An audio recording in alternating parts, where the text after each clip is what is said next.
And we are live. We are live. Come on in, everyone. Welcome to another edition of Tuesday Talk. And we have Yirser Hotep coming in from Brazil. So this is an international Tuesday Talk. I'm excited to get started. We're going to wait for some people to come into the room, come into the space. Tonight is going to be a great night. As you all know, on Tuesday Talk, we learn and then we do. We just don't sit and learn. We got to start doing stuff, right, people? So that is what today's topic is going to be about, or part of our focus. You're going to learn and then we're going to do. I see the people coming in. Good. You see, what's the temperature like in Brazil right now? It's raining. I'm in Bahia, Salvador, Bahia, which is the black area, the African area of Brazil, where Okay. about 100 million black people live, the largest population of black people outside of Africa. And so the temperature is, it's nighttime here, so it's probably like in the 70s. But today, during the daytime, because we're going into their summer. Their seasons are opposite of ours, so we're going into their summer, and Okay. so it's starting to get warm here, and so it's probably in the daytime it's like in the 80s. It's really nice. Mm. 80 sound good. When you gonna bring me to Brazil with you next time you see her? I can help out with something, carry a mat, something. Well, I have a tour that I'm going to be doing here. Okay. We're doing a tour of Bahia. Um, Again, this is Bahia. Bahia is the area where the culture has been preserved. Okay. They still practice traditional African religion, the music, the drumming, the dancing, the celebration, the food, everything is being preserved here, during this time. And so, I'm doing a tour January 18th to the 28th of 2023. Okay, so it's coming up. It's coming up in, it's about 3 months. So if anybody wants to participate, all they got to do is let me know. And you're going to be learning about the culture. You're going to be learning about the history. You're going to be learning about the spirituality, and you'll be learning about the ecology, because nature here is tremendous. And so we can do things like see whales coming up out of the ocean. We can see turtles being born. We can see all kind of different things. So that's what's happening. So, Forest, rainforest, so on and so forth. so I know this is a little off topic from what we were going to be discussing, but I just want to ask you a couple of questions about Bahia, Brazil, since you're there. Are you close to the rainforest? The rainforest, I mean, when you talk about the rainforest, you got the Amazon area, which is further to the west. And Brazil has so many states, like the United States. I forget how many it has. Maybe about 15, 20 states. And so the Amazonia, that's where the part that encapsulates around the Amazon River and the rainforest there. But the rainforest is everywhere in Brazil. Okay. So wherever you go, pretty much. I mean, they have mountains, they have hills, they have different areas like plateaus, and so on and so forth. There's lots of beaches. Bahia is on the eastern coast of of Brazil. It borders on the Atlantic Ocean, and so when Ooh. you stand on the coast, you go to the beach, you're looking out to the east. I mean, you're looking to the east, you're looking right towards Africa. Oh, that's beautiful. Yeah. So my other question, and then we're gonna get on track. What of the African spirituality have you been able to observe? Oh, I've seen. I've been here. I've been here a few times. So Mm-hmm. I've seen Candomblé, which is their version of African religion, Mm-hmm. African spiritual practices, and Candomblé sort of had to be, the African spirituality had to be hidden within a Christian type of concept, you know. So the Christian concept, so they use like white Christian saints in place of the African deities, you know. So instead of having like Ogun or Batala or Yebaya or Oshun, they would have some saint, you Right. know, in place of that, you know. So I've seen some of the rituals and stuff. I've seen the music. You know, I think I'm scheduled to meet the person who is the founder or the head of Olodum, which is this tremendous drumming um, company or assembly of drummers that people that's world famous. I think you see Olodum in the Michael Jackson video that he made in Brazil, what he said Okay. they don't care about us and stuff, and yeah, Brazil is tremendous. I've seen the orishas, I've seen the shrines, so on and so forth. Okay. Awesome. That's beautiful. That so it sounds like you've had an opportunity to really get up into the real part of Brazil, and perhaps we can have you back to discuss that for your trip. I wasn't expecting that, everybody. I knew he was in Brazil, so because I scheduled this with him, but that's great. Understanding the diaspora and how we are all over really, in my opinion, shows how similar we are and how we've been able to maintain pretty much the same African mind when we are in our own space and when we create. And that brings us to our guest today, Yirser Hotep, master yoga instructor and recreator of Kemetic yoga.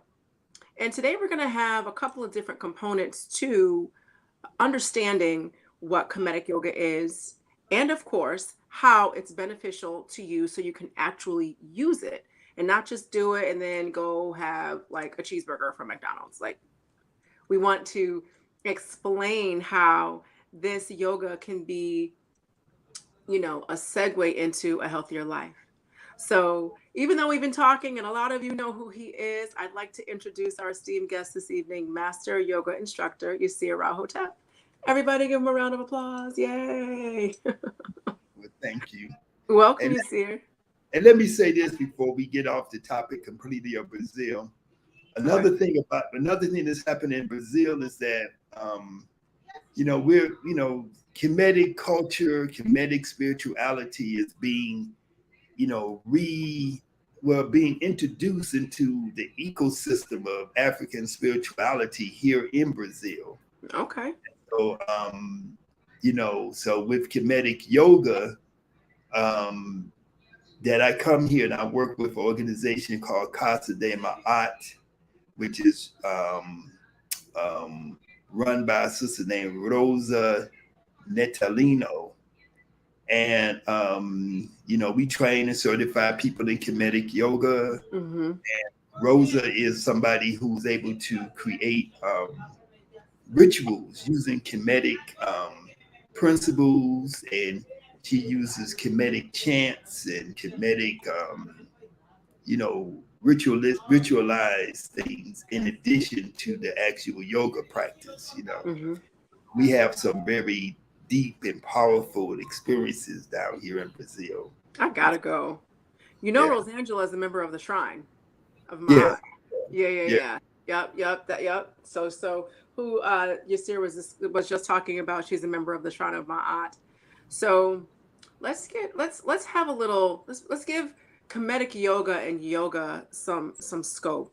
Now, when we think of yoga, we think of something that emerges and is maintained from India and by Indians. And we're neither of us have are going to uh, dismiss the contributions that Indians have had with Kemetic yoga. However, did yoga start in India, or did it start in the place where human beings were first? When you think about what yoga is shown to be on TV and in the media, it can look like yoga. It can incorporate breathing and stillness and slow, deliberate moves. But sometimes it looks like acrobatics and gymnastics and dance, which acrobatics, gymnastics, and dance is good for acrobatics, gymnastics, and dance, but not quite yoga sometimes. At the essence and at the core of yoga is connecting with your breath. And if you can't connect with your breath, then one can ask if you're really doing yoga. So part of that I learned from Yirser because I am a certified Kemetic yoga instructor and I got my certification in 2018. So Yirser, before we get into the mechanics of Kemetic yoga, yoga, body movement, anything, can you explain to me how you were able to recreate/create Kemetic yoga? What do I mean by when I say recreate Kemetic yoga? Well, just to go back a little bit in reference to your original statement, I feel that yoga predates all civilizations. I believe that the first humans who came into existence would did some type of yoga. We get caught up into the word yoga, right? Right. And we get caught up into was codified under what was supposedly codified under a person named Patanjali, who is questionable if there was really a person by this name, if he was a historical person, or if he was a group of people or whatever. Nobody really knows. But we get yoga, at least not me, but I think people who are into yoga, they get this idea of yoga comes from India. It started 5,000 years ago. This guy named Patanjali, he wrote the Yoga Sutras and blah, blah, blah. Um, Getting outside of the word yoga, the idea of seeking a transcendent experience Mm-hmm. is one which is as old as humanity. And that's what yoga is really about. It's not about doing these different positions and postures. That's right. Doing all these different poses and postures, which I love to do, those are more modern types of innovations that was placed into yoga. Um, Part of it is cultural, where and political, That's right. because India was colonized by these people called the British, and they had this thing called the British Empire.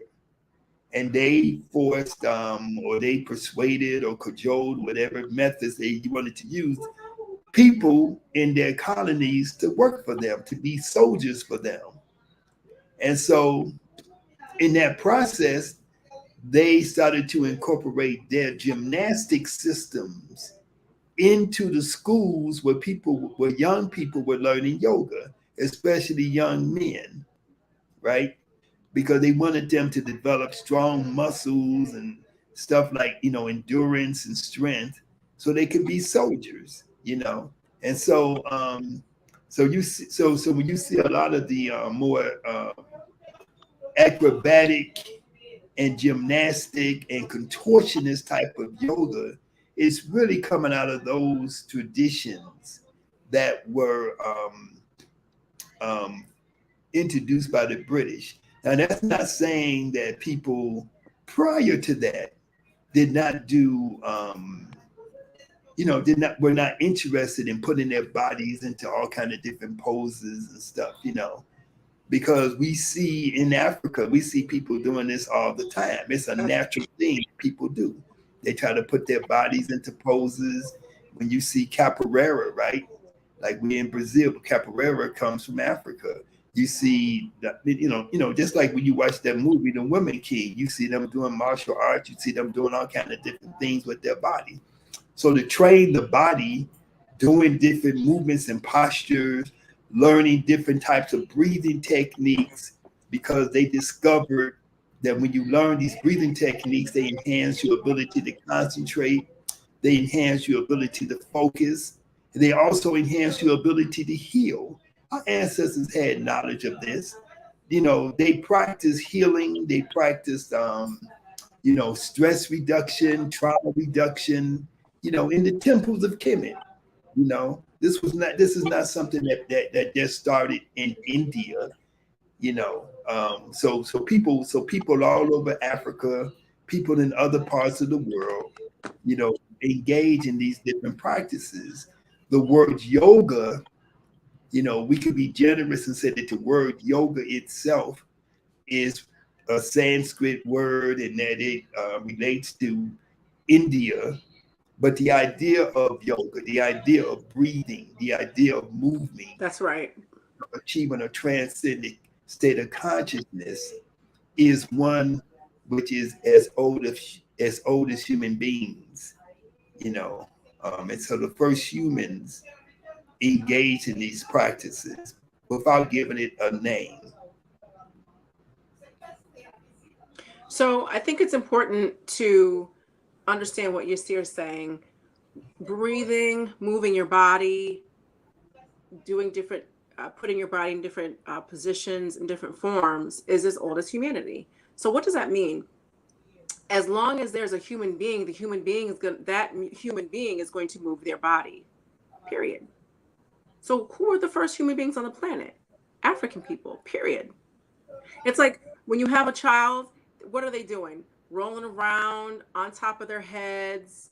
They're doing little triangles, little pyramids, their coot, you know, trying out all types of ways to move their bodies. And that's just a human form that is clearly natural and instinctive, because it's something that we see that babies are doing and that young people do when they're just trying to figure out the physical world, starting with their own physical world, with being their own bodies.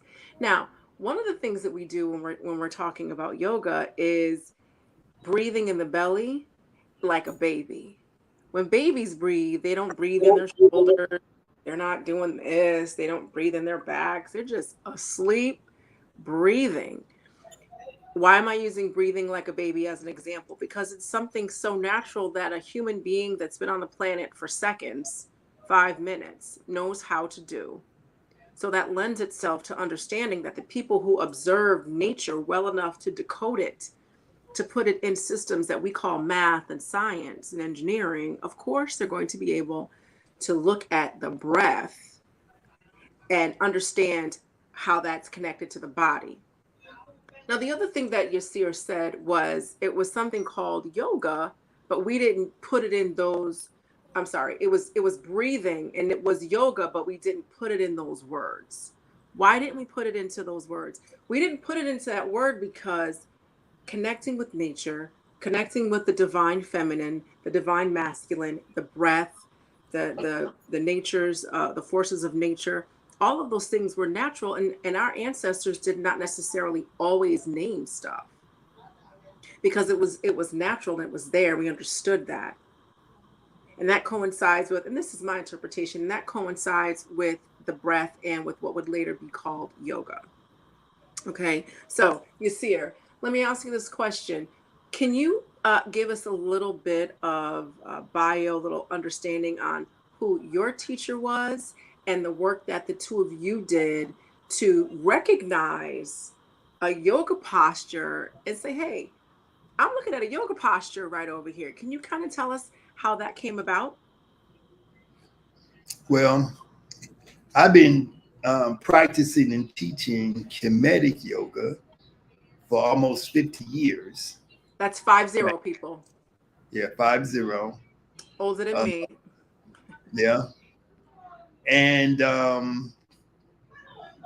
for the first 2 years of that experience, I had a teacher, right, whose name is Dr. Azar P, and he's still around.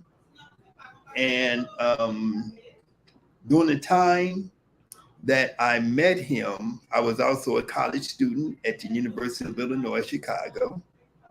Um, and I was persuaded to come take a yoga class by a young lady.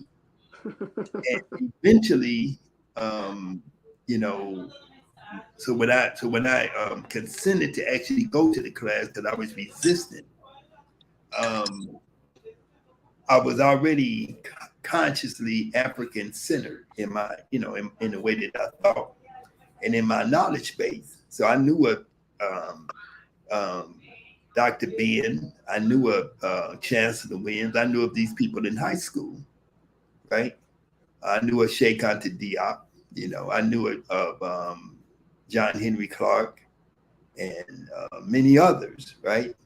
So I knew that this thing called civilization, both of us knew, my teacher and myself, both of us knew that this thing called civilization, where you have science and technology, where you have, you know, religion and so on and so forth, that both of these things had their origins in Africa. All of these things had their origins in Africa. And so as I started to practice yoga, my teacher and myself, we had discussions about, well, is yoga something that comes from Africa? So during that early period of time that I was practicing yoga with Dr. Hapi, and he's Dr. Hapi because he's a doctor of naturopathy, and he later became a doctor of chiropractic. So he studied, medicine, except it was medicine from a holistic and natural perspective, right? So he was aware of anatomy and physiology and so on and so forth. Plus, he was a practitioner of Tai Chi. And I became a practitioner of Tai Chi also. Okay. So we both knew that this thing called civilization and all of these different permutations from religion to philosophy had their origins in Africa. So we surmised, well, maybe yoga had African origins also. And then in about 1977 or 78, the exhibition of the artifacts from the tomb of the pharaoh whose name is Tutankhamun or Tutankhamun came to Chicago, to the Field Museum in Chicago. And so when we saw that exhibit, there was a chair in the exhibit that had a very deep yoga posture on it, but it was very different than any yoga posture that you would see in India. And so the Netaru, and I think most people probably know the term Netaru, which is a Kemetic name for what the other folks call a deity. His name was He, H-E-H, and He means eternity or forever, right? And so he's in a position where he's on one knee and his body is turned out in a twisting position of the spine with the head turned, which is engaging the cervical vertebrae of the neck and stimulating the organs of the throat and so on and so forth. So what our task was to, number one, interpret the corresponding symbols that were along with this individual in this particular position, and also to learn how to get into this position, how to come out of the position safely and using the breath, and to decipher the therapeutic effects of that posture. What are the healing benefits of going into this posture? What are the energetic benefits of going into this posture? And what are the psycho-spiritual effects of going into this posture, right? And so those things are things that we learn through experimentation. We looked upon the Medu Neter as being a dual language. It had an esoteric, exoteric. I mean, I don't know if I'm mixing up the words, but it had a obvious literal meaning, but then the symbols also have a symbolic meaning that you have to use a different aspect of your consciousness, not just your intellect, to understand. Because you can learn how to read the Medu Neter, and you can say, well, this symbol means such and such, and this set of symbols or picture writing means such and such, and this is a translation according to Gardner and all the different people who wrote the translations and wrote the dictionaries and the grammar books, right? But there's also an internal understanding of what these symbols mean. And so we have to look at these symbols. We have to look at these things, from the third eye, and so that's what we did. And so after about 2 years of studying, under Dr. Hapi, he told me that I should go out and I should continue to teach Kemetic yoga, because he was going to basically kind of retire from teaching Kemetic yoga. And I said, I'm not interested in teaching. I'm only interested in learning it for myself, because I have moved myself from a state of being very, but my body was stiff, my body was unhealthy. So I had became a vegan. I had started fasting and cleansing. I started reading the books by Dick Gregory and others about, becoming a vegan, a raw foodist, and so on and so forth, right? I was a fruitarian basically for the first year or two that I was started to practice yoga. Excuse me. So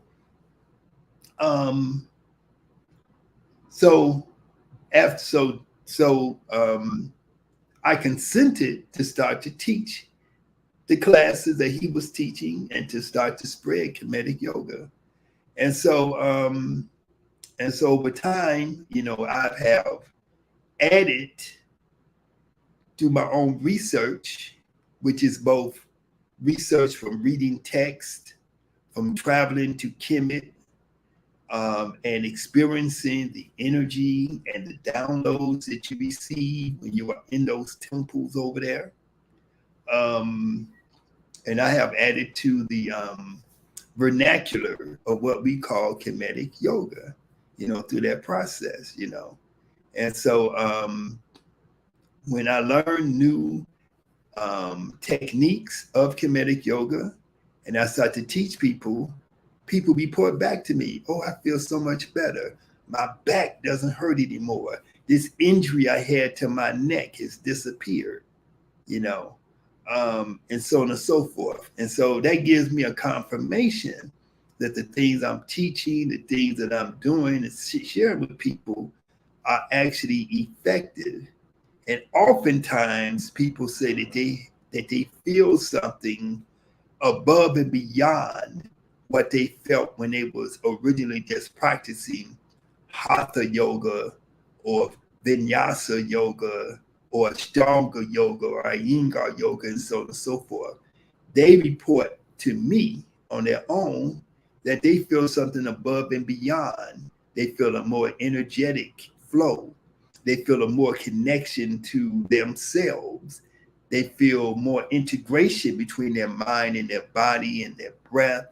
And they feel a more stronger connection to their ancestors. They start to, certain insights start to become revealed to them because they're practicing yoga from the ancestral perspective. And so yoga, to me, yoga is part of culture. Kemetic yoga is about culture. And so as with all aspects of culture, it evolves, it changes. It changes and evolves and mutates itself in order to better serve the needs that we have at this time. So when we started to formulate Kemetic yoga, we looked at Kemetic yoga as a means of liberation.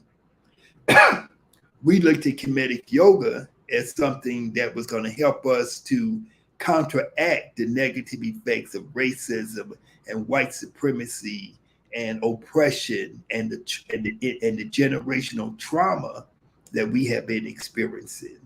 So that's how so Kemetic yoga was formulated to actually fill that particular need.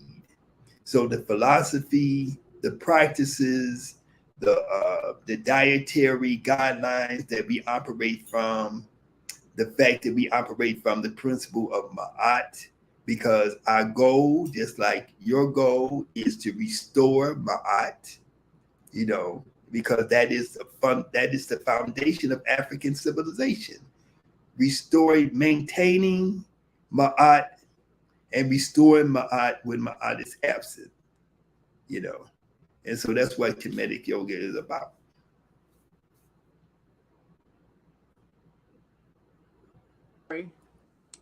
He said a lot, guys. And just like with the other Tuesday talks, if you're just watching now, make sure you go back and really dissect some of the things that was said. When I experienced Kemetic yoga, I had already been doing yoga for 15 years. And so at that point in time, I had come into African consciousness from having had an African background in terms of my upbringing and my parents, not completely extensively, but I wasn't starting from scratch. So when I started Kemetic yoga, I also experienced the same type of connection that Yirser was talking about. I when I practice yoga, or just when anyone practices yoga, there's the physical body. That's pretty obvious, right? Then there's the internal energetic body. Okay. Then you have your spiritual connection that connects all of it. And I experienced that when I did Kemetic yoga. And I really felt it wasn't segmented, but it was one cohesive experience. And when I very, very, very, very, very first started yoga, I heard yoga could do this. Yoga can do that. Yoga is the cure for everything.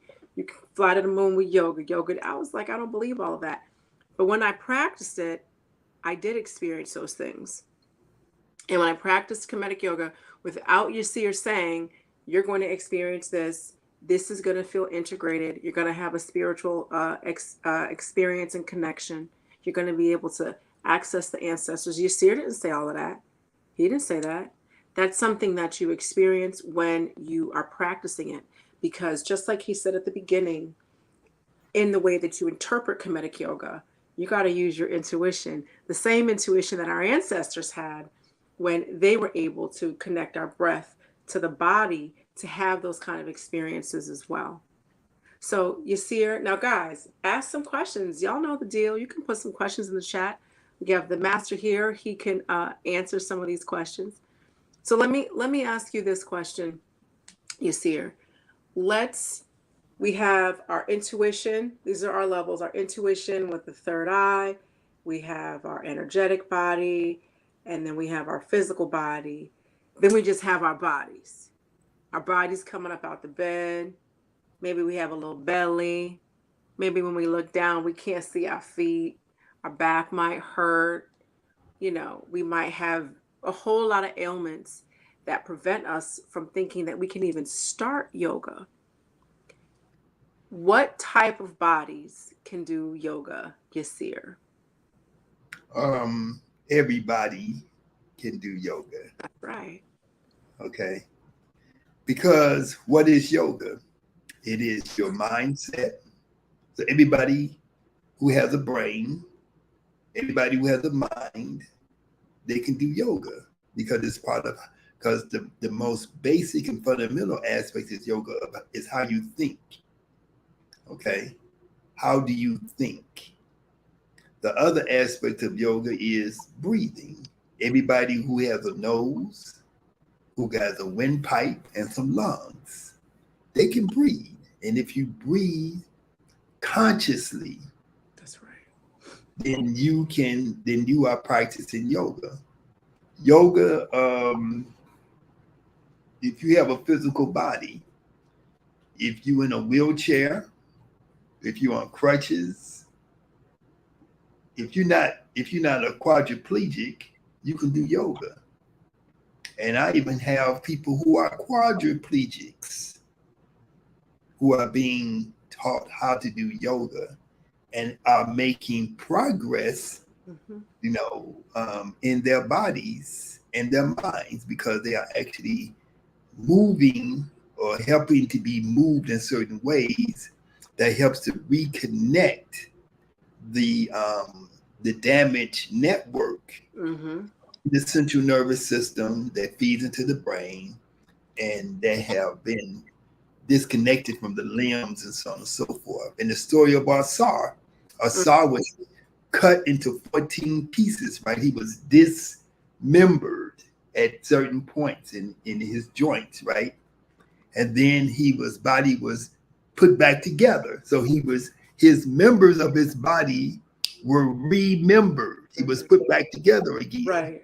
And so that's part of what we're doing. So no matter what kind of condition that you're in, Asar was chopped up into 14 pieces and he was remembered. Why can't we become remembered? Or why can't we remember our true nature through the practice of yoga? And that's what yoga does. It lets you become aware of your true nature. When you lay down on the floor, the first and most fundamental yoga practice that we do is called Sahu. Okay, so the other people, they call Sahu mummy, but the proper name is Sahu. And so Sahu pose is laying down, putting the hands on the chest, slowly breathing in through the nose, slowly breathing out through the nose, and releasing awareness of the world around us and just focusing internally by focusing on the breath. And by slowly breathing in and slowly breathing out and just watching that slow inhalation with the mind's eye, watching that slow exhalation with the mind's eye, it changes our consciousness. It changes, our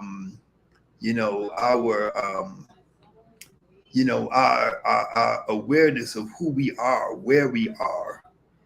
Our concept of time and space, what time it is, where we are in space, where we are oriented, those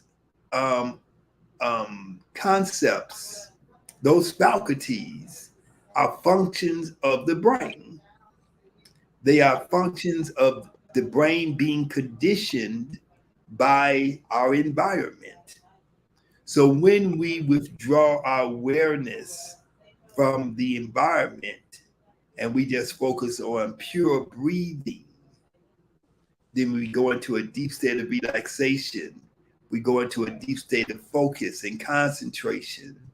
And then we are able to have other experiences of reality that are normally absent for us. Somebody said, do you need to be in shape already to start doing yoga? And the answer to that is of course not. That's like saying, do you need to be in shape before you start to get in shape? You know, you getting in shape because you out of shape. So yoga has a certain shape that you may be, it has a certain, I'm a former athlete, right? So it has I'm a current athlete too, because I still exercise and work out and do all kind of different things, I ride my bike and so on and so forth. But but you don't have to be. So there's something called being in shape, and there's something called being in yoga shape. Yoga shape is different. It's like if you get in shape to play basketball, you go through certain regimens. If you get in shape to be a forward or a center as opposed to a guard, you go through certain regimen. If you play football, you may be going to certain regimen to be a tackle, which is going to be different than being a running back, so on and so forth. So yoga has its own regimen that you go through in order to become in yoga shape, right? And so, but the difference with yoga is that, like I say, even if you are paraplegic or a quadriplegic, you can still engage in yoga and you can make progress. So That's right. no, you do not have to be in so-called shape.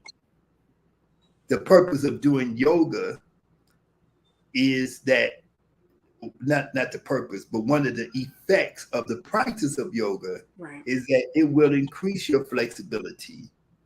It will increase your muscular strength and endurance. It would increase your cardiovascular and pulmonary endurance. It will help you to tone your muscles and strengthen your muscles, and also to strengthen your bones because you're working with resistance. It will also help to stimulate the efficiency of your internal organs, to help your organs to function better, right? Because your liver, your kidneys, your intestines, your colon, your stomach, your spleen, your pancreas, your heart, your lungs, all of those organs, your whole lymphatic system, all the glands throughout your body, all of those different aspects of your being are becoming stimulated and engaged when you start to practice yoga, because you're going slow with those forms of yoga where you hop and skip and go back and forth like that. Those things are fine, but to focus on those particular systems is not the internal development that you're going to get through a slower practice like kinetic yoga. That's right. When you slow down and you breathe yourself into the position and breathe yourself out of the position. And that slow, controlled breathing, which is constant inhalation and constant exhalation, is stimulating your parasympathetic nervous system That's and right. taking you deeper and deeper into the state of meditation. So it's affecting your mental health.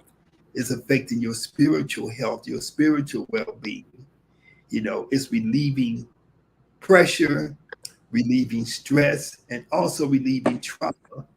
And because of the fact that in Kemetic yoga we do some study about our history, about our spiritual practices and concepts from our ancestors, it helps to restore your awareness of who you really are and what your true nature is. So somebody says, my knees are not that great. It's their positions that don't require one to get down on their knees. And so that's what I'm talking about now. We have people who do yoga who can't even stand, Right. So there's all types of modifications to the movements and postures that we do. You have to have a good teacher who understands that, okay, this person has a knee injury. Now, there are also practices that we do that we restore the health of your knees, that we restore the health of your joints and other parts of your body. So if you have an injury, if you have some degeneration in your body as a consequence of living life every day, or you had an accident or an injury, yoga will help to heal those issues. So if you have a knee injury, then you don't want to, so you want to understand what movements and postures to avoid because they may aggravate your knee injury, and what movements and postures should you engage in that will help to heal your knee injury. That's right.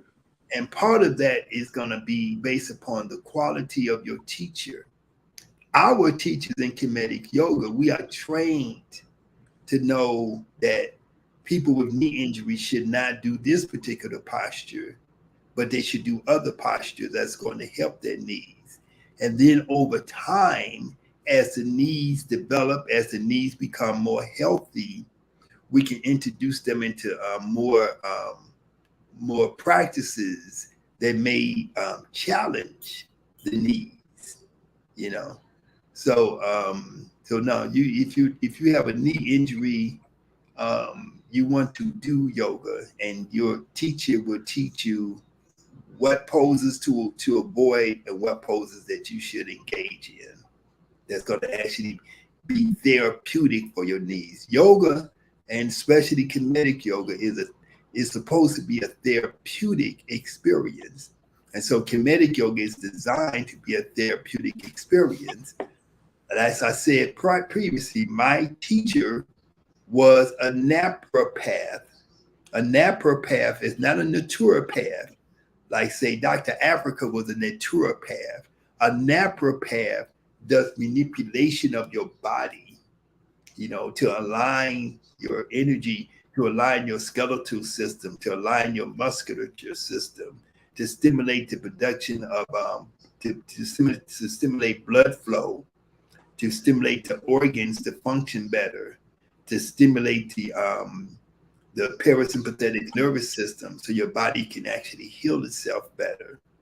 Okay. So somebody says that lately I've been more curious about the diet of our ancestors. Should meat be a part of our diets? I can't remember which elder I was watching, but he alluded to not eating meat and an order of set. Okay. So in kinetic yoga, we emphasize not consuming animal products. We emphasize a plant-based diet, and a plant-based diet means that it doesn't mean that you're going to go down to the corner and get some Impossible Burger or some other stuff like that. It means that you're going to start to incorporating fresh, organic fruit, vegetables. That's right. Seeds and grains into your diet, and you want to avoid dairy products. You want to avoid meats. So dairy product. What is dairy products? Cheese, especially. Eggs. And I'm not a person who's gonna be like, oh, you should never consume this. If you eat it one time, it's gonna destroy you. I'm not that type of person to say that, but I think that you should. For me myself, for the last almost 50 years, I have not been eating meat. I have not had any meat. I have not had dairy products. I have not had eggs. Okay. I take certain foods and I mix them together to get my complete protein, to get my B complex vitamins, to get all of my vitamins and all of my minerals and so on and so forth, right? So you learn the science of nutrition and you carry forth with it. A lot of times people say, oh, I'm losing weight. I don't like the way I look. Your weight may go down because of the fact that your body is starting to adapt, your body is starting to adjust. Weight loss may be part of the healing process. So you have to endure that, but know that eventually your body is going to become its natural weight. That's right. Perhaps your conception of how much you should weigh or your conception of how your body should look is skewed. And so There was a time when I was growing up, back in the 50s and 60s, all the kids were skinny. You know, we might have one person in our class, one or two kids who were like plump. But today, you know, at least half or more of the kids are plump and way more than plump, you know, because obesity, overweight, all those things have become endemic in as part of this society because of the food deserts, because of the poor food choices that we are, you know, left with, and so on and so forth. You know, so the diet is fundamental. What you eat into what you consume into your body is 50% of your yoga practice. Mhm. So I'm glad this question came up about what to eat, because yoga isn't something that you do. It's who you are. It's your lifestyle. It isn't just, oh, I'm going to take this yoga class at the gym. I'm not saying there's something wrong with yoga class at the gym, but it's more than just a class at the gym. It's a part of a lifestyle that you adapt. The very first yoga class I took was Bikram yoga on the Upper West Side. No, I'm sorry. That's the first. Okay, no. The very first class of yoga that I took was in Simsbury, Connecticut in 2003. I had gotten waitlisted at medical school, but did not get completely in. And I felt depressed, and I didn't want to get deeper into a depression. So I took this yoga class, right? I joined the gym specifically to take yoga. So I had one level of experience with that. You know, I felt better, and I knew something was happening internally. I didn't have the vocabulary to understand it. Then I did Bikram yoga in 2005. When I did Bikram yoga in 2005 on the Upper West Side, at the end of class, it was a long, hot 90-minute class. At the end of class, people were drinking kombucha and just all kind of stuff. And so this woman who had a beautiful practice, she was in the front row, and I actually watched how she was moving. She offered some of her kombucha to me. And I was thinking to myself, well, didn't kill her, shouldn't kill me. Let me try it. And so I tried it, and it was bubbly and foamy and tasty, and I liked it. And so when you step into spaces where what you do with your body is to heal, you meet other people and have other experiences where there are other modalities of healing.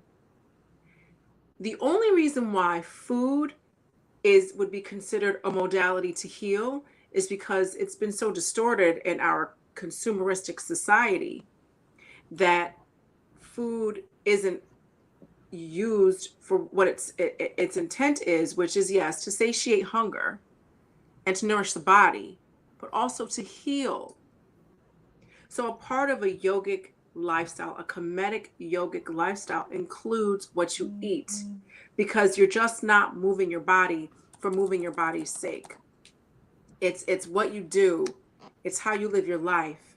It's how you interact with, and this is why it's comedic. It's how you interact with nature. It's how you respect the animals. It's how you respect your body. It's how you connect to your spirit, to the divine, to the Netru, how you recognize your ancestors. Okay?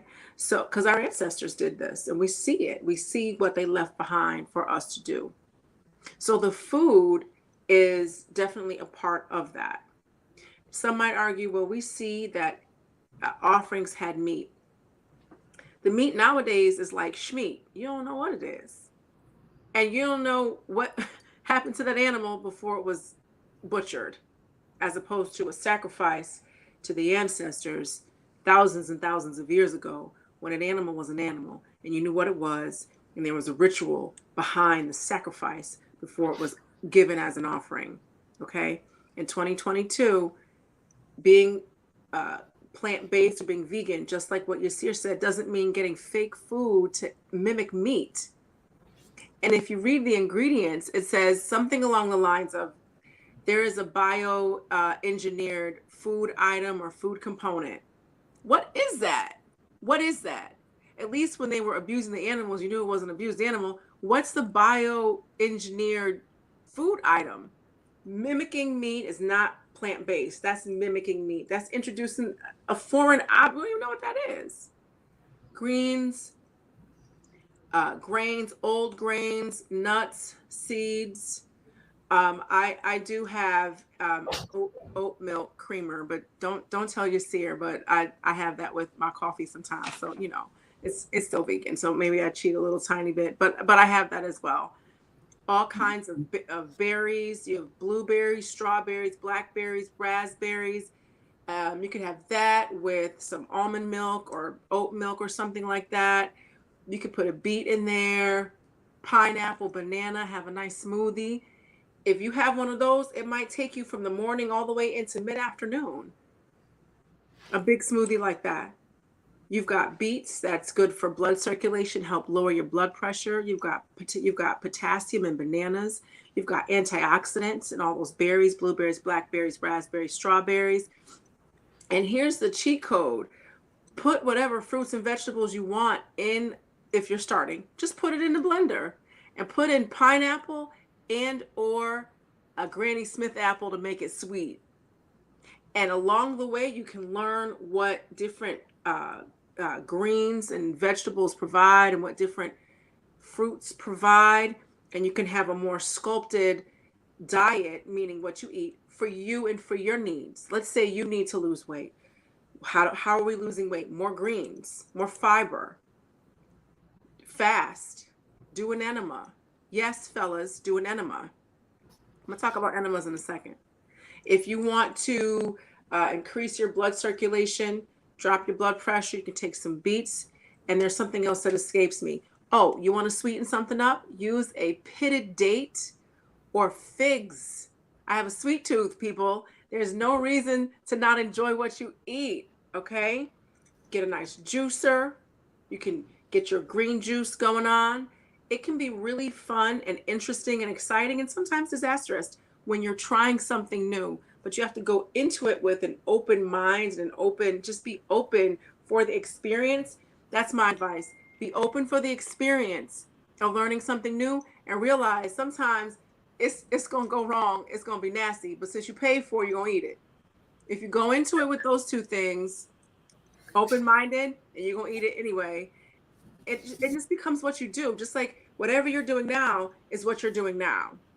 If you replace that with something healthy, then that's what you're doing. And it becomes just as easy to do that as well. Like tonight for dinner, I had some pasta and some vegetables. What were my vegetables? I had a red onion, mushrooms, collard greens, and carrots.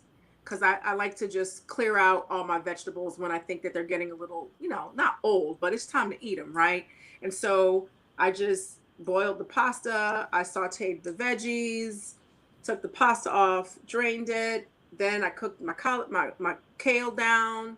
Then I put the pasta in it, and I used soy-free vegan mayo. That's another cheat for me too. Okay, all kind of seasonings, and you mix it up, and it was yummy. And it's so easy, right? So we can have another episode on eating healthy and eating some good food. As a matter of fact, I'm working on that because this is a part of having a lifestyle that's good for the body. Now, when you're eating food that's good for your body, that's also good for your mind. It's also good for your spirit and your soul, because the spirit and the soul and the mind and the physical body are not like separate containers. Okay, so if you're putting in horrible food, if you're eating slave food, which you've heard me say before, what do you think that's doing to your mind? Okay, the entry point into this lifestyle is a whole lot easier than people think. It really truly is. It really truly is. Yirser is going to be having a Kemetic yoga teacher training in Jamaica, but we're going to come to that a little bit later. But I just want to let you know, when you do the Kemetic yoga teacher training with Yirser, it's not just about the physical movements. It's about introducing you to a healthy lifestyle. So in a sense, it's about introducing you to how you can get back to you. and your natural form of movement, your natural range of flexibility, foods that make you feel good and energetic and healthy on the inside. It's more than just looking cute, y'all. And all these people walking around here in yoga clothes, ain't been to yoga, ain't going to the gym. It's more than just that. Okay. So I hope that, we answered the question and went on. Oh, thank you, Teak Wellbeing. Oh, thank you. Yes. Let's see who else. Yes, eat live food. Jamie Jania. I hope I said that right. Eat live food.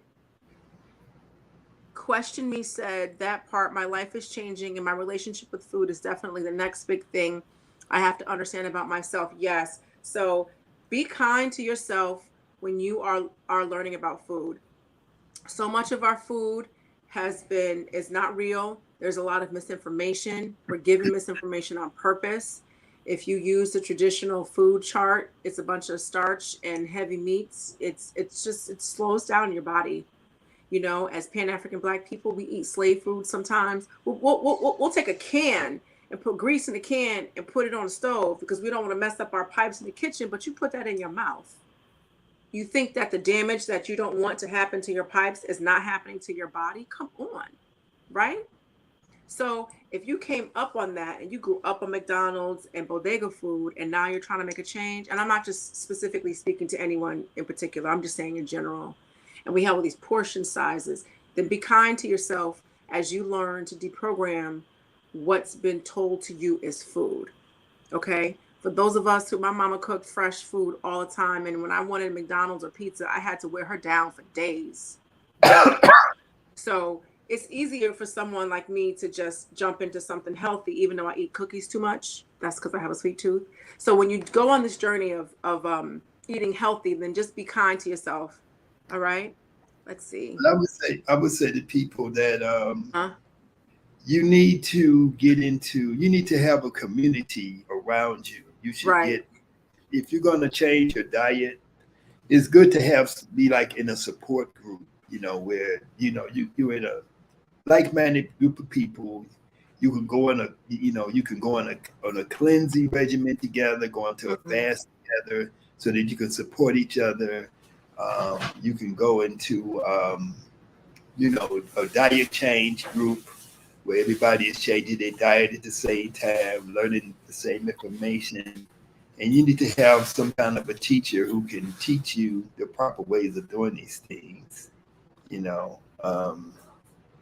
And so the brother, he's saying, and if I'm honest with myself, I just keep making reasons up to keep eating meat.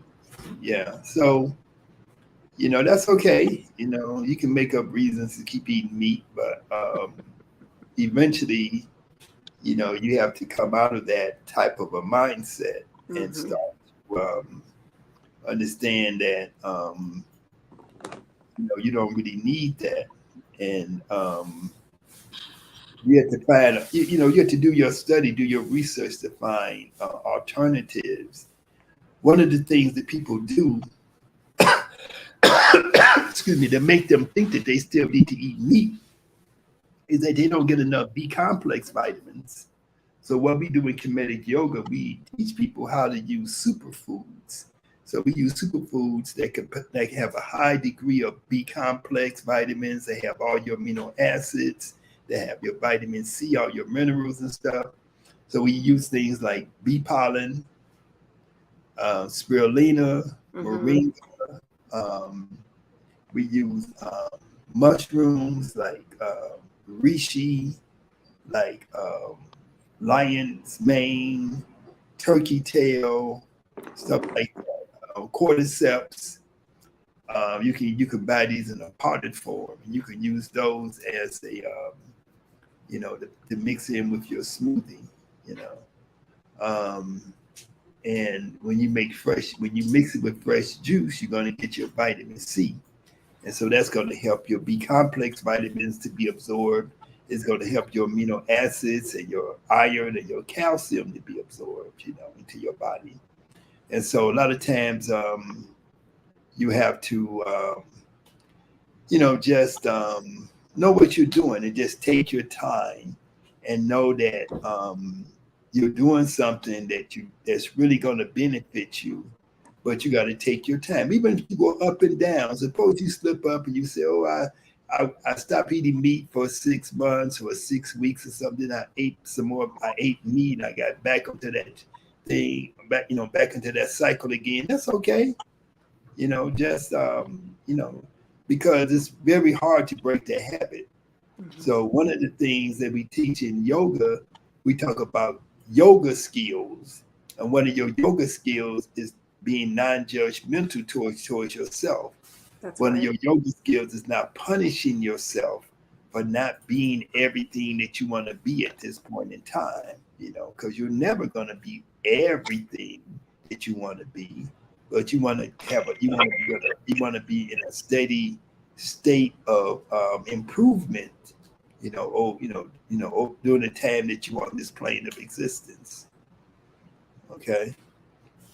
So Olivia, she says we have to let go of alternatives. That's part of our mindset and substitutes, and also substitutes. Yeah, we don't need alternative or substitute for meat, and we just need to learn what are healthy foods, and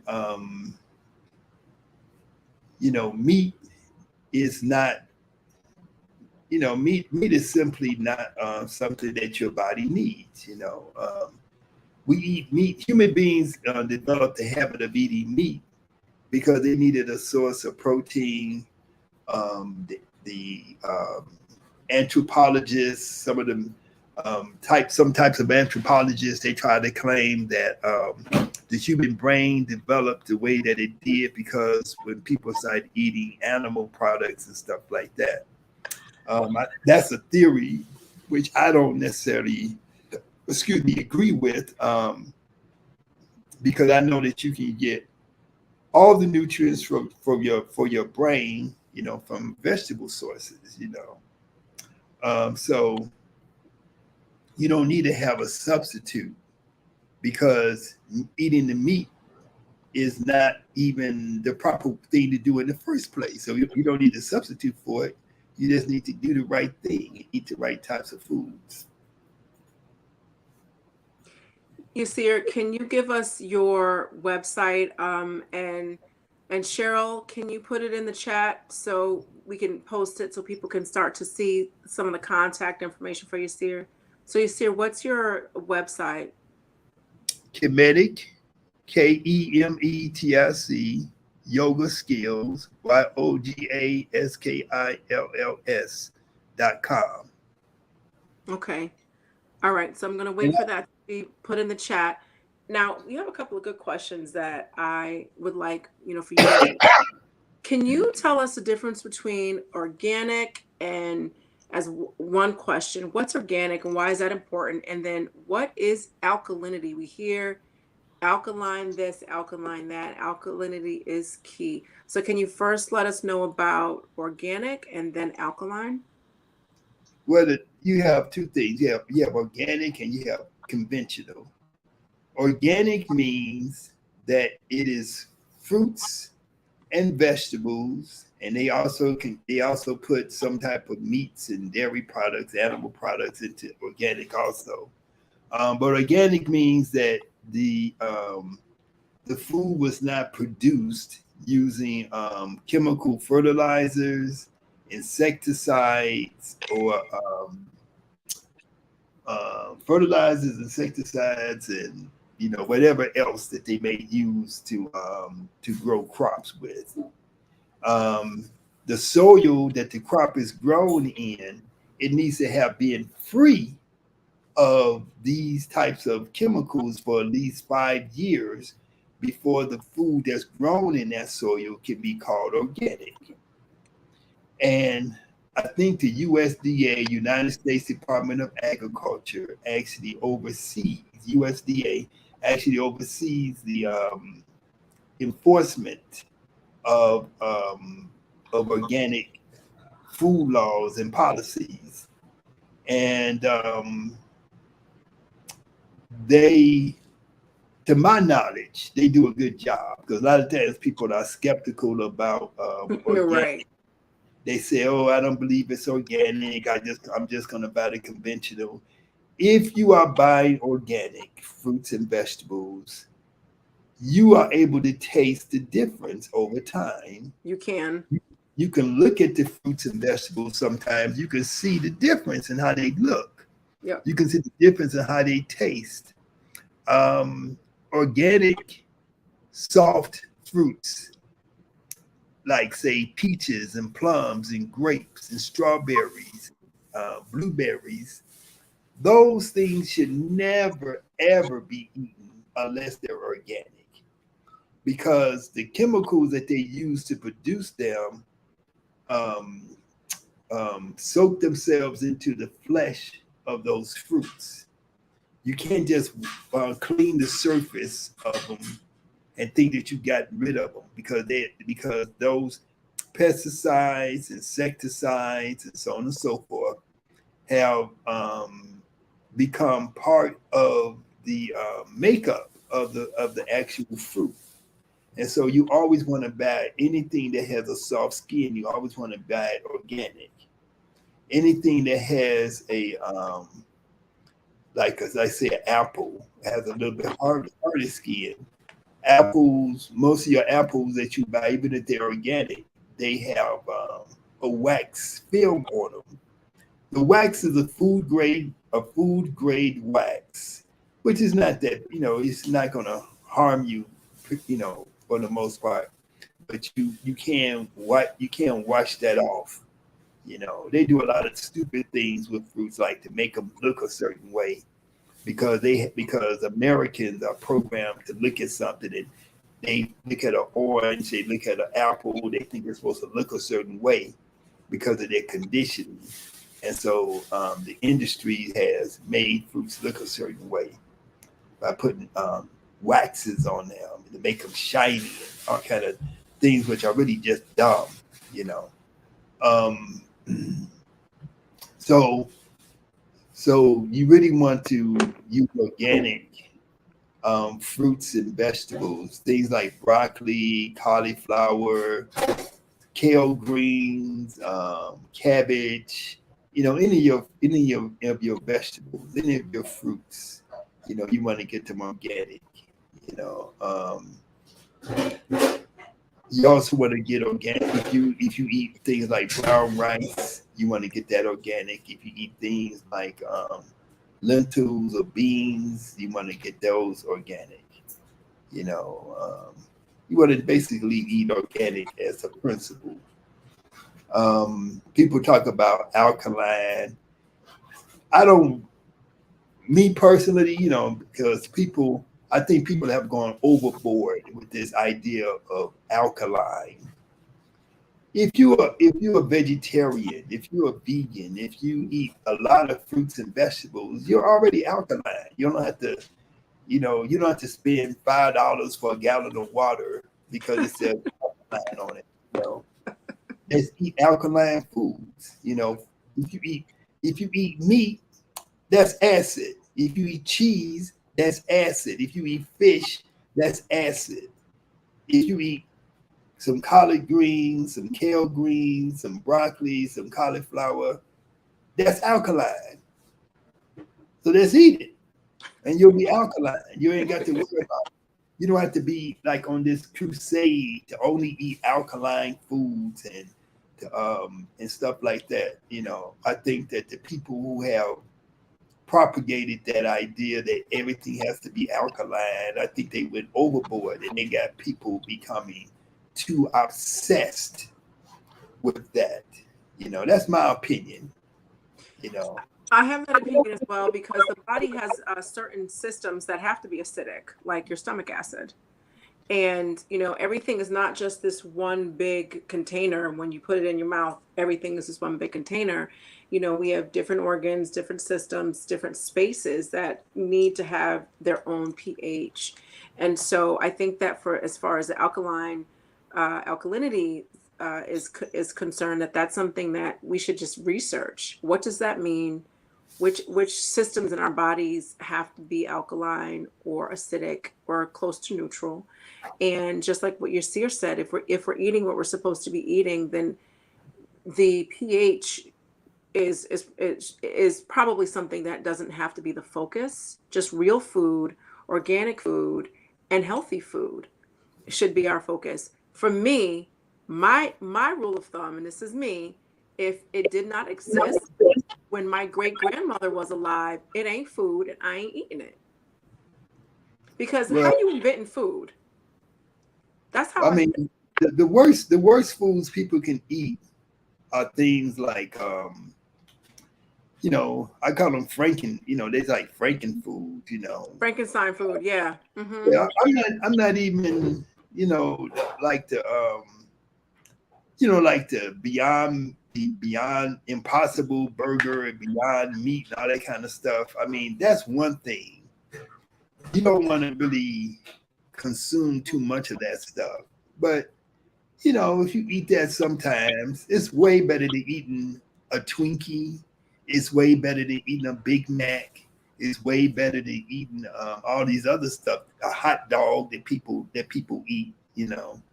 Um, so if you want to treat yourself with something, because you could drive yourself crazy. I've seen people drive themselves become neurotic, with this obsession that I cannot ever eat anything unless it's perfect.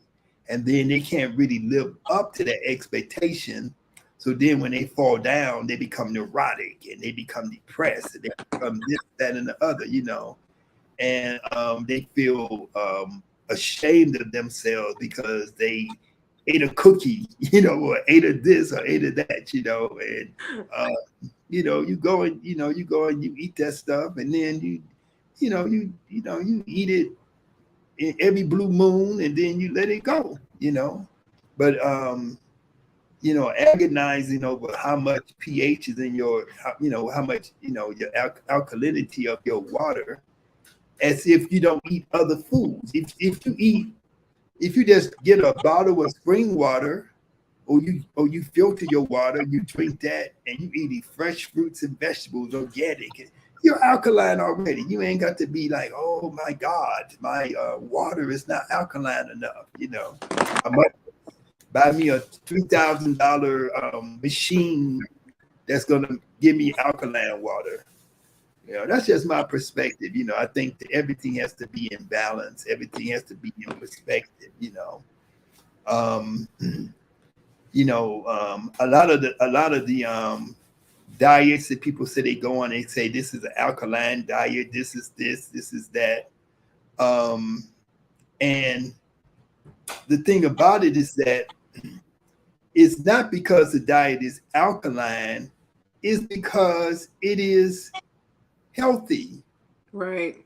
If you eat fresh fruits and vegetables, you know, you're going to lose weight. Your body's going to heal itself from different diseases. You don't have to follow this particular guru or that particular guru. Just eat fresh fruits, eat vegetables, drink water, drink herbal teas. If you have a particular ailment, right?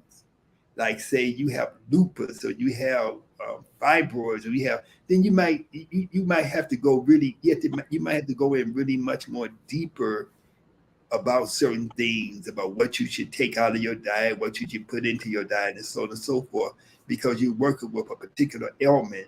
But if you just in a general basis, just trying to be healthy, you know, you don't have to be tripping over, oh, a piece of broccoli was created 2000 was hybridized 2000 years ago by the Romans, and it's like, oh, I can't eat that because it's a hybrid. It's like, it's okay. All your fruits and vegetables are hybrids. You understand what I'm saying? What is a hybrid? They take a piece of one plant and they connect it to another plant, and then it produces the genetic material from those two plants produce something that tastes like a combination of those two plants, right? It's Mm-hmm. not genetic. Hybrid and genetic modified is two different things. Mm-hmm. People equate hybrid with in Africa or on any any farm, anybody that does natural farming, they mix different plants together.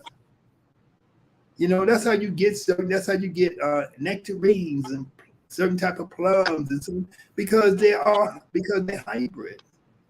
You know, and hybrid does not, and so hybrid doesn't mean genetically modified. Genetically modified is when a scientist goes into a laboratory and he takes the genetic material from a plant and he takes the genetic material from a fish and he wants to make the tomato more red. So he takes the pigment, he takes the gene from the salmon that makes the salmon look pink or red, and he puts that into the tomato to make the tomato look like it's more red. That's genetically modified. Not taking a branch from you know, a broccoli and sticking it onto a cauliflower and make the cauliflower green. That is not genetically modified. You know, that's not the same thing as what we call GMO. GMO is something that you want to avoid. You don't want to eat GMO things, you know. So somebody said, what about the poor person? How do we live this holistic Kemetic lifestyle? The fact that a person may have a lack of of income is a perfect reason to not eat meat. Is a perfect reason to avoid the money that you're going to spend on a pound of ground beef, on a steak, on 5 pounds of fish or whatever. You can buy some brown rice, you can buy some beans, you can buy some broccoli, some collard greens, some kale greens, some onions, and you can buy that much cheaper than if you was buying meat. So all you're doing is substituting your the money that you're spending for one thing for another thing, and oftentimes it's going to be cheaper. A pound of a pound of organic brown rice is cheaper than a pound of ground beef. So let the ground beef go, and you know, and you're gonna be eating holistic stuff. What you have to invest your time into is learning how to prepare your foods, learning how to season them, and so on and so forth. Learning how to get your things, you know. Then shopping, like what I used to do, I used to take students and people around to shop. I would take them to the natural food store. I would show them. I would take them to the fruit market, to the the vegetable market, and I would show them, okay, make this choice over here rather than that choice. Organic fruits and vegetables do cost more in general than conventional. But let's say you go to a place like Whole Foods.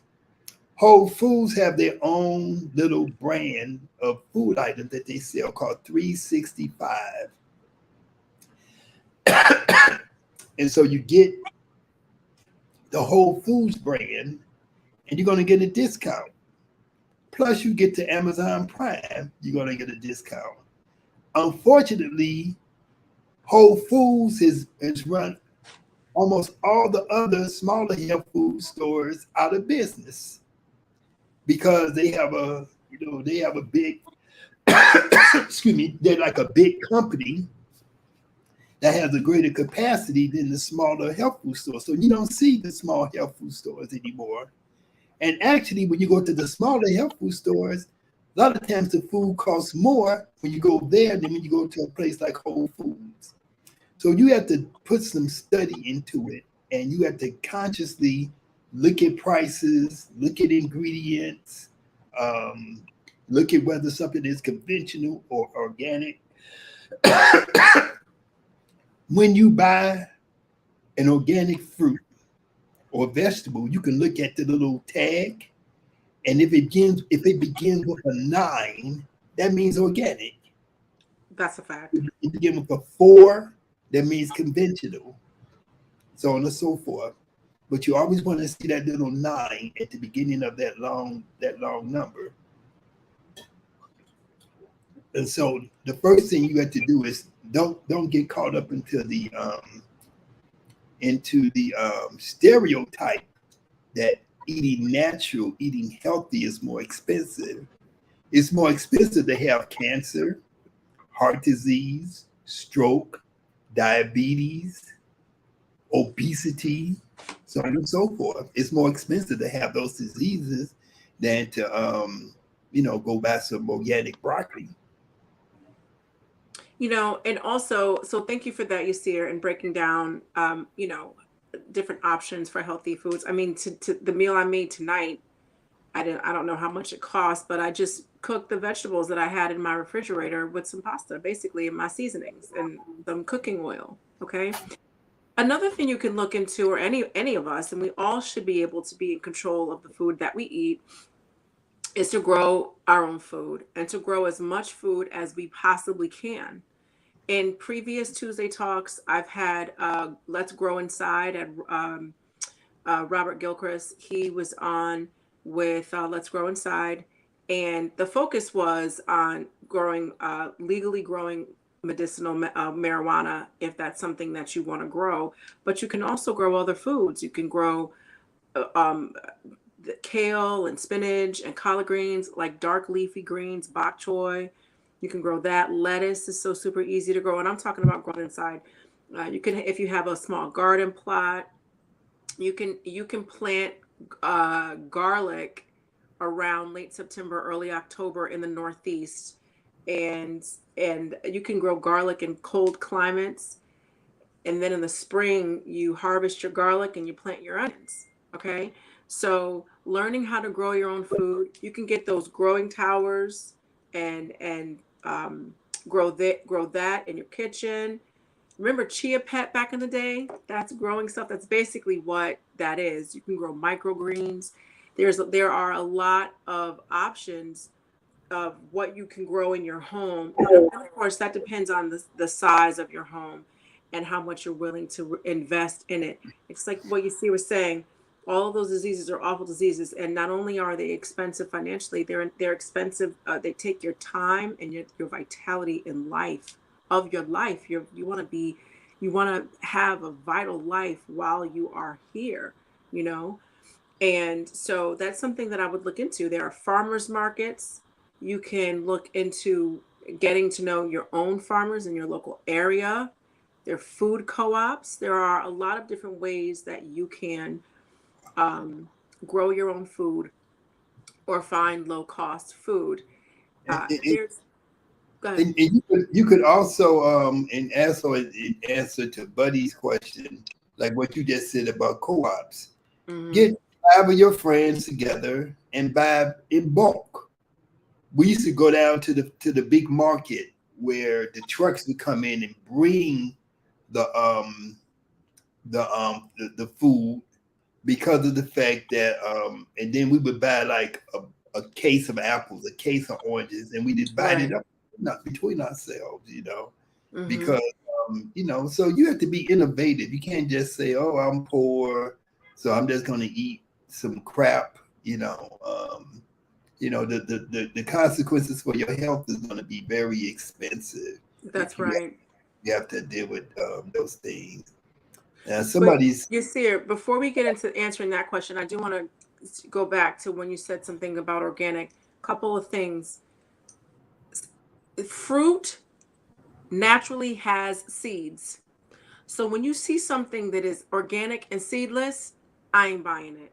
What did you do to the grapes, to the watermelons, to the limes, to whatever, where they naturally have seeds, and now they have no seeds, but you're telling me that it's organic?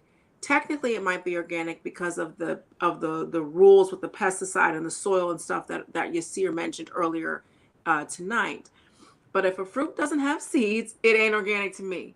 All right. So make sure you're careful about that. Just because it says organic, it doesn't mean somebody wasn't in a lab tinkering with it. So you're bringing that up because you want to fight with me? about seedless. You do seedless? Listen, I prefer, my favorite type of grapes are black Riviera grapes. They have the seeds in them. But if you took some grapes that are organic and you did a chemical analysis of what's in that grape, you're not going to find something that's going to be harmful to you. What you're going to find is that the seedless has a little bit less nutritional value than the ones with the seeds. Now, a little bit less nutritional value in a seedless watermelon or seedless grape. That's about the only thing you're gonna find that's seedless. It's not like everything is running around. You don't see seedless apples, and you might see some oranges that are seedless, but most oranges have seeds in them. But where they Um, come from, you see, if they're seedless? they're not seedless because they still do have seeds in them. The seeds are just um, they it's just like when it's just like in these rural families in Europe, and they marry the uncle to the niece, and the daughter to the father, and all kind of crazy stuff, and then they have used certain types of hybrid to mix, to select for smaller seeds, but the seeds are still there. If you open up a seedless grape, it's got seeds in it. If you open up a watermelon, it's got seeds in it. There's no such thing as seedless. And so, if unless you could do a chemical analysis to say that this seedless fruit is toxic in some kind of way, that it's you know, that if you eat this, it's gonna cause you to have cancer. It's gonna cause that. What is it gonna do to you, other than the fact you don't have seeds in it? The only I thing don't know. from my research, Hmm. the only thing I can find is that seedless has a little bit less nutrition. But I have not found anything to say if a person eats this seedless grape or this seedless watermelon, they're going to develop some type of tumor, a cancer, a condition, or whatever. You know, if you eating, because people would eat or a conventional grape that's full of pesticides and insecticides and chemical fertilizer because it's got some seeds in it. And then they taking in all this crap that we know causes cancer, that we know causes tumors, that we know that contribute to fibroids and stuff like that. But they say, oh, it's got seeds in it, so it must be better. It's not better. So to me, the seedless thing is it's just an exaggeration. It's, to me, it's like alkaline. It's like, you can, if you don't want to eat the seedless grapes, you don't eat them. But don't be acting like if somebody else eat them, they're gonna die and their balls gonna fall off. I'm sorry to say that. Because that's the kind of things people say. Oh, the watermelon don't have seeds, so it's going to affect your seeds in your body. No, it's not. So if you can find seedless, you should eat it. It tastes better, it's sweeter, so on and so forth. And I'm sure it's better, but it's not going to harm you if you eat something that don't have seeds.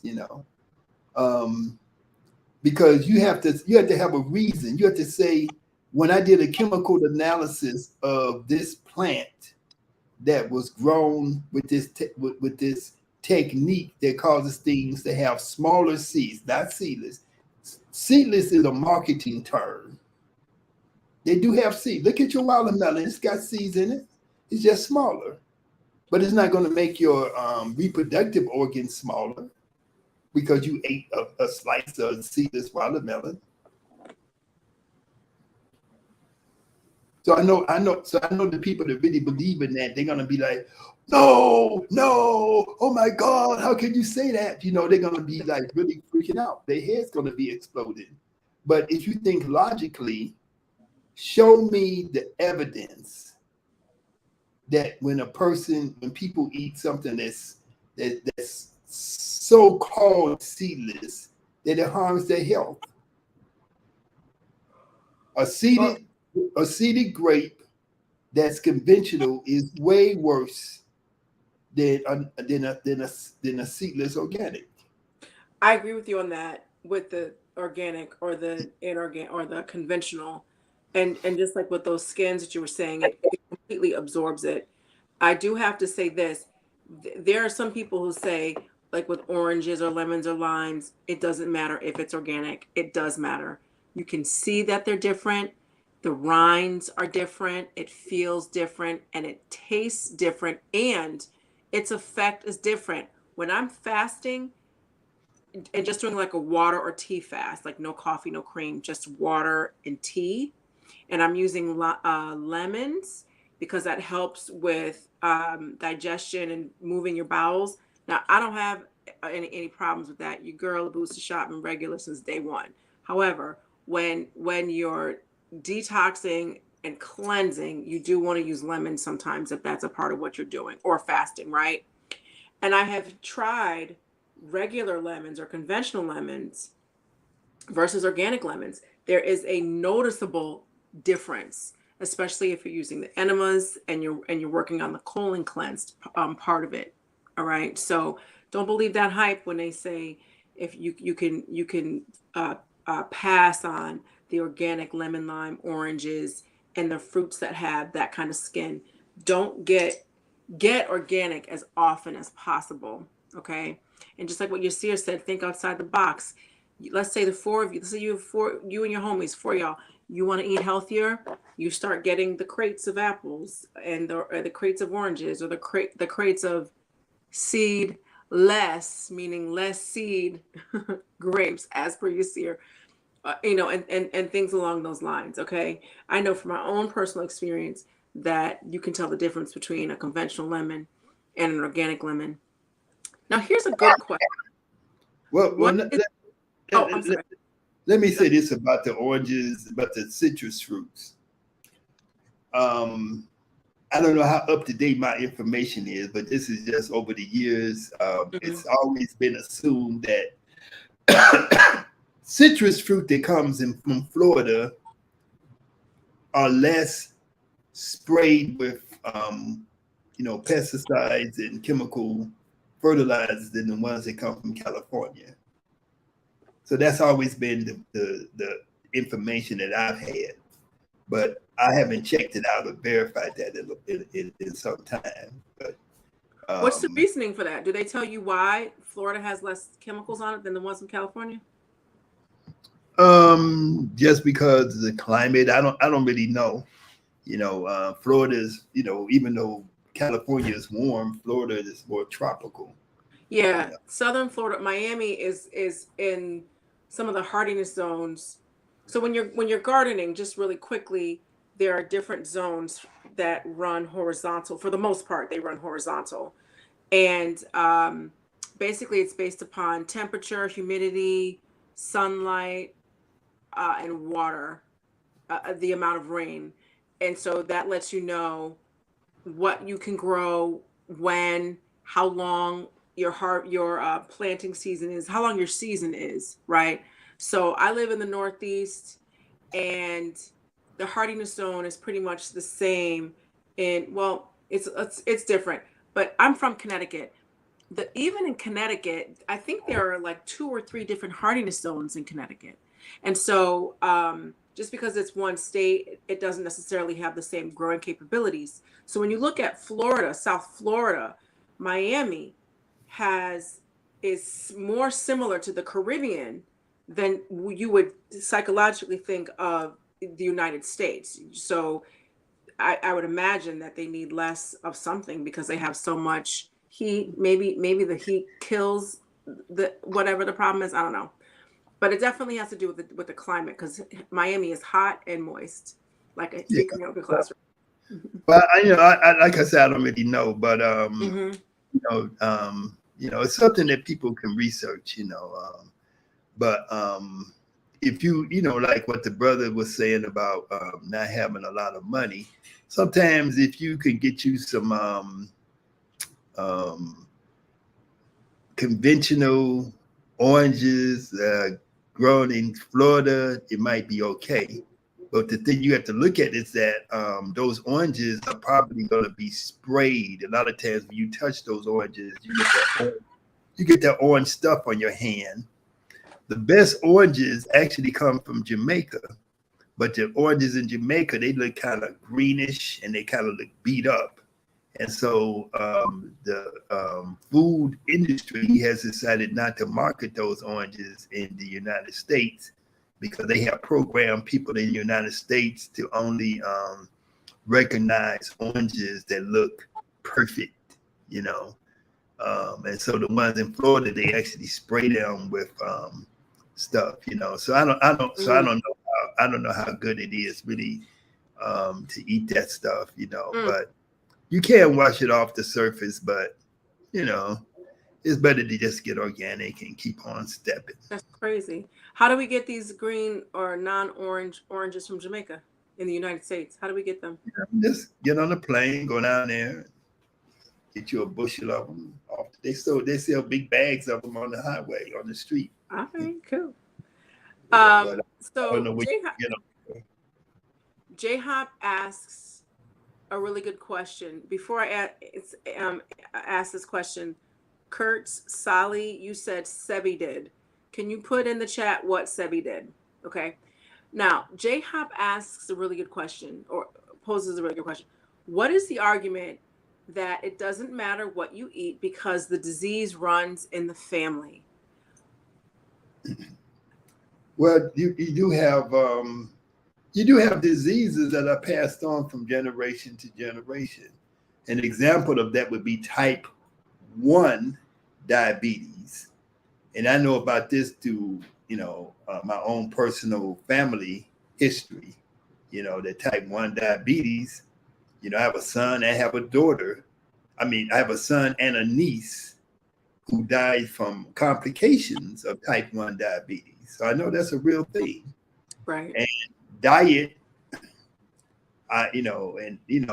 people, you can clearly get an idea of who I am. I researched everything to find out what could, heal this particular type of diabetes. Type 1 diabetes is where your own immune system attacks the pancreas. So my son, who passed away from complications from diabetes, when he was born, he was a vegan. When he died, he was a vegan. My niece, when she was born, she was a sad person. She was standard American diet. And so that's how she was raised. But both of them had diabetes. So both of them had to take insulin twice, had to take an insulin shot twice a day to check their blood sugar and so on and so forth, right?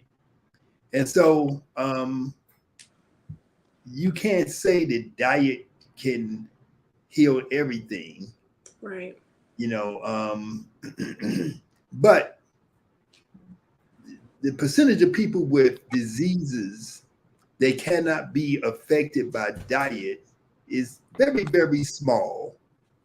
Most diseases are diseases of degenerative diseases that come from lifestyle, heart disease, cancer, type 2 diabetes, stroke, so on and so forth.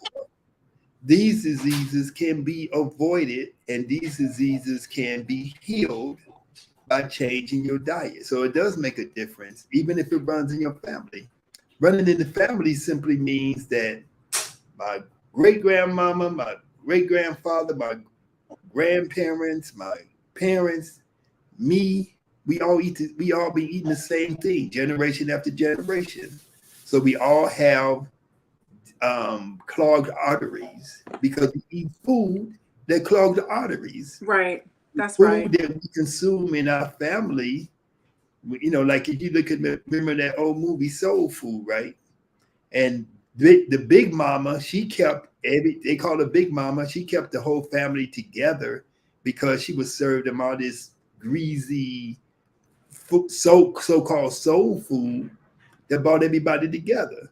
But Big Mama had diabetes. She was overweight. She had heart disease. She had all kind of diseases that was caused by the food that she was using to bring everybody back into the family to try to keep them together and keep them in some kind of cooperative mode of working with each other, right? And so, and so those diseases she was having was probably going to be saying, "Oh, this is part of our family lineage," because you eating this. Everybody from generation to generation, they're eating the same old stuff, you That's right. know. And then certain type of diseases, why do they become intergenerational? Because of the fact that they have the same lifestyle, the same eating habits, and because they are undergoing certain types of stress, they're undergoing certain traumatic experiences on an ongoing basis. Yep. And so, it becomes passed on. A parent, a mother who is under stress, she passes on those predispositional types of ailments to the offspring. Okay, you have something called epigenetics, right? Epigenetics means that your genetic code can be altered or changed by your environment or by the way that you think and the way that you organize your thoughts and so on and so forth, right?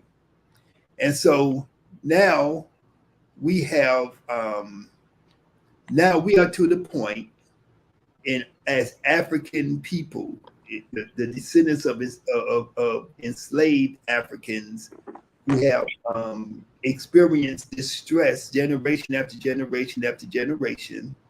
We have gotten to the point where these genetic abnormalities have not just been manifested in the people who are currently alive, but have become part of the genetic makeup, right? And is actually passed on from one generation to the next. So the gene that causes obesity is passed on from mother to child.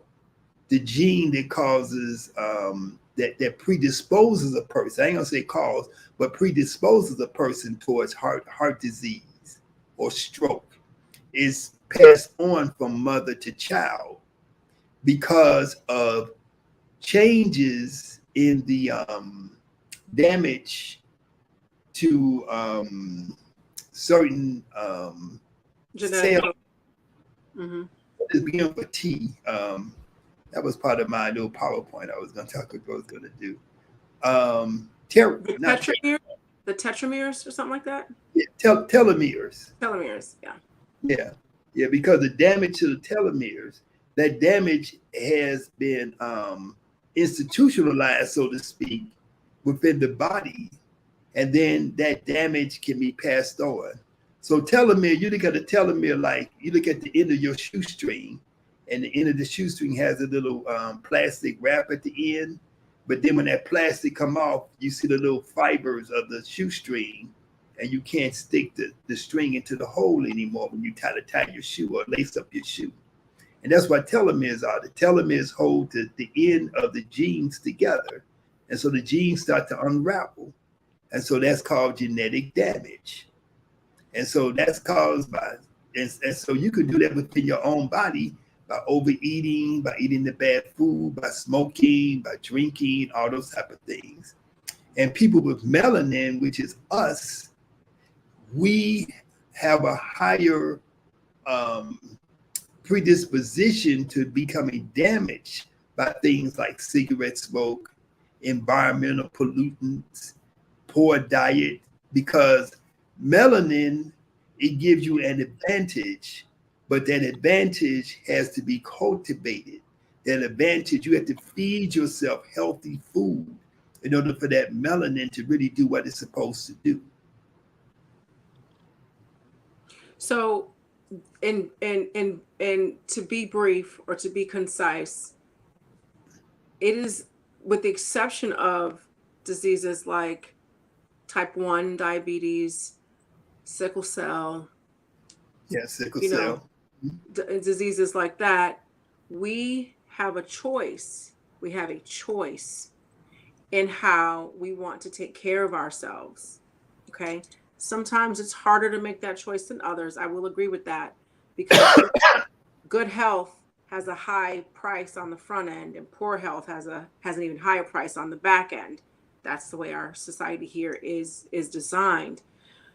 One of the reasons we have Tuesday Talk is so that you're educated on how you can create your own ecosystem of common sense, which includes diet and exercise. Bringing it back to yoga, this is a way, just like what Yirser said, to build muscle, to strengthen the bone density, to lose weight, to increase your flexibility, which leads to increasing your range of motion. The first thing you do is release tension. Before you can even get into that flexibility, you got to release tension. Before you can release tension, you need to know how to breathe. It always comes back to the breath. Okay. So this is free. Tuesday Talk is free, although I would appreciate you hitting up the Cash App. Tuesday Talk is free. You can watch it whenever you want to watch it. I encourage you to participate in the chat and then come back and take notes and see how this is going to fit into your life. And one of the things that we do here with Tuesday Talk is we give tangible tools that you can use to get started. We talked about growing your food in your house, a windowsill. If you have a little yard, you can have growing towers in your kitchen or patio space or something like that. If you don't want to attract animals and bugs, that makes sense. And who wants that, right? But if you plant peppers, garlic, and onions, animals and I would imagine bugs don't want to eat that. Animals don't want to eat that. My mom has a garden, and one season chipmunks were eating all her tomatoes, but they left the peppers. So peppers are really good for you. They help with your weight. They have capsaicin. Peppers, garlic, and onions. Animals don't like those, but do your own research. Please do your own research, and you know your own circumstances. I don't. You know your own circumstances, and look into what you can do to grow inside, grow on windowsills and ledges, like I said, patios, and then see what kind of outside garden space you could get. Those things are very effective. You can also look into, when you get some food, you can can it. I had a Tuesday Talk with canning with Sister Colette, how to can. You can freeze dry food. Pickle it. There are a lot of ways to get food and then store it so that you've got organic, healthy, real food that you have access to. Those things are also options for you as well. And don't forget, we talked about juicing. And Yirser also made a really good suggestion with getting like crates of fruits and stuff like that. And you split it with whomever is really serious about taking their health into their own hands, literally, so that they can change the trajectory of their lives and also their families. Because just like there's a passing down of epigenetics, you can also pass down good health. You can also pass down good eating habits. You can also pass down a new way to look at food and to be a little experimental with healthy foods. I was vegan off and on for a while, and then one day I was like, I am so done just doing that. I don't want to do that anymore, and I just didn't. And it's just, I haven't looked back. It's a lot easier than you think. It's fun and exciting. And let me tell you something. You put the right spices on just about anything, it's going to taste good. Okay, so there's that. And then there's also little cheats, like you can get vegan ice cream, soy-free, vegan cookie dough ice cream. It's probably not, in the spirit, but it tastes good and it keeps you on track with eating, being healthy and being deliberate with the food that you want to eat. Now, I'm going to see if we have any more comments down here. Yeah, I have one that says I should invite brother Dr. Eris Latham to talk about food, live food, alkaline or acidic food. We need an intake of acidic food each day when you eat, in contrast when fasting. Thank you, Ali Tufail. I'm sorry. I hope I said that. I hope I said that right. They removed us from our food. Kurt Sally said they absolutely did remove us from our food. They removed us from our food. We are maintaining that by eating slave food, y'all. I'm on it with that. We can't keep eating it and calling it soul food when it's really slave food. Now, please ask the rest of your questions. We're coming to a close of Tuesday Talk. I want to talk about Yirser's Kemetic Yoga Teacher Training. The Kemetic Yoga Teacher Training is going to be in Jamaica in January. And you learn how to become a Kemetic yoga teacher and also the Kemetic lifestyle with the food. When you do yoga, I'm telling you, it pushes you towards wanting to eat healthy without you even thinking about it at first. If you go with the flow with yoga and what you're taught and how you feel, you're going to want to have healthier food. You're going to want to eat it. It's going to taste better. You're going to feel better. You're going to sleep better. You're going to do everything better. All right. So Yirser, can you give us the particulars on your Kemetic Yoga Teacher Training? Well, we do, number one, we have a teacher training course that we do online.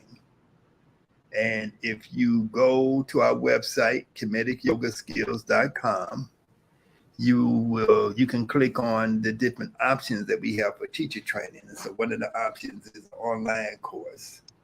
And it's cost effective to do that course. You get a discount. I think there's a $200 or $300 discount. And you can also earn money when you refer people to take the course. So you can sign up as an affiliate. And once you become an affiliate, whoever you refer, they would get a discount, plus you would get paid for referring that person. So the online course is ongoing. It's self-paced. So you can start anytime and you can take it, and you can take your time to complete it. We do teacher training courses in Jamaica. Once you register for the teacher training course that we do in Jamaica, the one that we do in Egypt, the one that we do in Ghana and other places like that, you will automatically be enrolled in the online course so that you can prepare for the journey. So if you take the teacher training course in Jamaica, you would be, you can participate in the online curriculum and also participate in live online. Live courses online on Tuesdays, Thursdays, Saturdays, and Sundays, right? Until your training comes up. Same thing for Egypt. Jamaica is going to take place January 4th to the 14th. And we have a course coming up in Egypt, which is basically a tour of Egypt that's going to focus on the history and the philosophy of Kemetic yoga, but also, become certified as a Kemetic yoga teacher. So that's coming up November 23rd until December 4th. So we do our trainings, we do these things all throughout the year. I think in the summer of 2023, we're going to have a training in Costa Rica. I'm talking to a young lady there who is trying to get me to come down there in the summer. So we got a lot of things going on. But I encourage people to really check out the online course and, try to get into that, as well as coming to Jamaica. Yeah, I'm looking at his page online on my phone. You can see, you can see this, the teacher training course. When you click the burger as it's called, and you just scroll There's so many options, you guys. So many options. You see Brazil and yoga and Egypt and I mean Brazil and Jamaica and Egypt and all of that. So I have the link is posted, comedicyogaskills.com. Please take a look at that. My Comedic Yoga teacher training was amazing. We did it in New York City, and it was fun. I enjoyed it, and it was cool. We had a good time, and I had never I had never done a headstand. And so I was scared, y'all, because I was like, I don't want to hurt my neck. Anyway, that's a common fear, but you're not going to hurt your neck if you listen to instructions. So I had my arms extended and I was on my head. And on my very, very, very, very, very first try, I did a headstand under the guidance and supervision of the master, Yirser Hotep. Going upside down is not my thing. I'm scared to go upside down, like just period. Like certain yoga postures are so simple and it's a challenge for me to do it. So I say all that to say it's a place where you can address some fears you might have, which is maybe my body is destined to be unhealthy. Maybe I'm destined to not have full access of range of motion. Maybe I'm always gonna have XYZ ailment. There are some, like we discussed, that can be addressed through lifestyle, with a vegan lifestyle and with yoga and some love and some fun. Okay, so Yasir, are there any parting words that you'd like to share before we take off for tonight? Well, somebody suggested that you have Dr. Reese Latham Mm-hmm. on the show. I've been knowing Reese since about 1977, sometime like Oh that. wow. Okay. We have worked together in Jamaica and Dominica and other places like that. So he has a lot of information that he can impart, especially in terms of preparing live or raw vegan food. You know, I think he's down in Panama now. And the other part is just to, um, really don't be afraid to get into your diet change. Don't be That's afraid to start practicing yoga. Yoga is something that you do the best you can. You do the right. most you can at the time that you were doing it, and the more you do it, the better you're going to become. It's just like if a person decides they're gonna run a marathon. You're not going to run 26 miles on the first day, but you train to practice to build up to that point. So if yoga, you're practicing, you're at one point of your development, and then as you continue to practice and train, you go up to another level.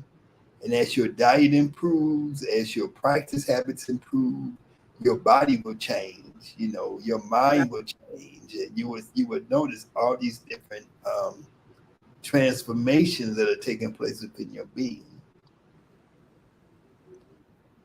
well, that's So, good to know that you know him because I'm gonna hit you up after this. Help me get him on the show. And Ali Tofel, thank you for the suggestion. I hope that I got your name right. And I just want to say thank you to everyone who shows up for Tuesday Talk, even on a Monday, Tuesday Talk, week after week to support this platform and to support this show. And ultimately, it's supporting our community in our ability to gain knowledge and to heal ourselves. So, once again, thank you so much for joining, and I will see you next Tuesday. all right, Hotep. Hotel.